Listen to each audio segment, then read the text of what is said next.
Let's bring Ros Gold-Onwude, who is here to hand out some roses for what has been an incredible first two games of the WNBA Finals. Ros, welcome to Sports Nation.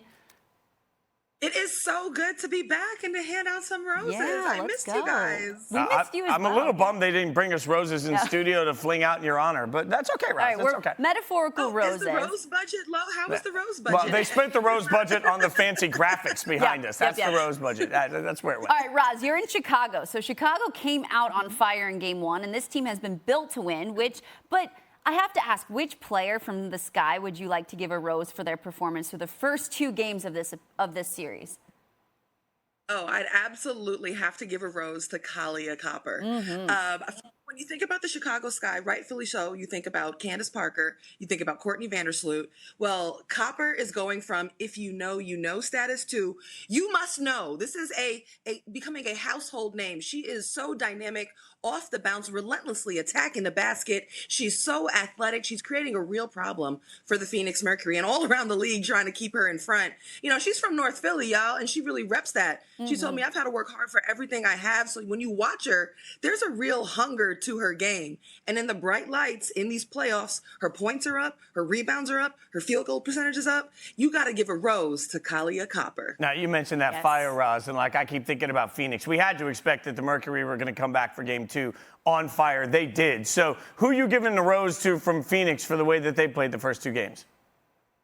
Guys, I want to give a bouquet of flowers to Diana Taurasi. Yes. Like the bouquet of, give her the whole thing of roses right now because she's handling a lot. I mean, just a few days ago, she welcomed her second child with Penny, her wife, into the world. She's been spending her time between the hospital and then her home and the court and back and forth. I'm not even sure, frankly, that Diana Taurasi is sleeping, guys. Not to mention, she's still got that janky ankle, which is taking a lot of her time to rehab. She's 39, you know, and it's a lot. And she's still washing these girls. Game 2, she struggled. 2 points in the second half.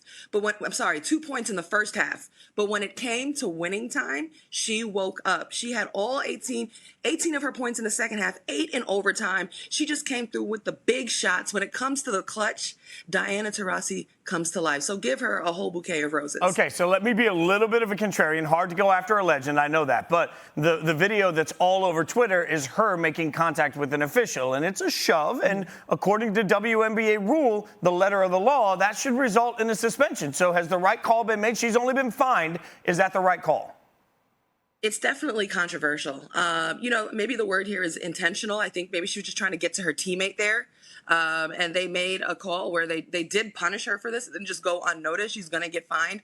But obviously, y'all, I mean, you know, the Phoenix Mercury have dodged a bullet. Can you imagine if Diana Taurasi was suspended for a game? I mean, that would completely change their chances in Game 3. So it's been very controversial. And it really could have changed the series. Now, speaking of Game 3, it's a pivotal one tonight at 9 Eastern on ESPN2. Which team are you giving the edge to, and who do you think will be the difference maker in this game? Well, to answer your second point, like the difference maker, I think first you got to look to tempo. You know, I'm primarily focusing on the Phoenix Mercury. Like, if you notice, I'm kind of staying on their side, and Holly Rowe is more on the Chicago Sky side. If you listen to Coach Brandello, she's talking about pace and tempo. Brittany Griner has been the meat and potatoes of everything that the Mercury are doing when they're successful. They got to remember to make sure she's always getting touches. The Chicago Sky push that thing. They push the pace. They run the ball. They don't want to run all the time with the Sky and Sloot. They want to make sure that they're running up opportunistically, but also getting the ball inside and making sure they control the tempo. They've also got to keep players in front. The Sky have been great getting points in the paint, whether it's Copper off the bounce or Candace Parker eating up rebounds or Courtney Vandersloot beating her defender to get an assist to somebody else. They got to keep players in front. I think it's going to be really important because it's going to be a packed house tonight in Chicago, packed out, and that crowd is going to feel like thunder.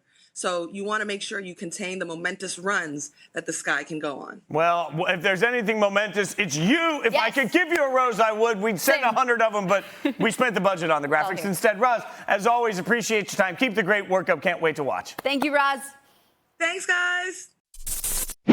Thanks for watching ESPN on YouTube. For live streaming sports and premium content, subscribe to ESPN+.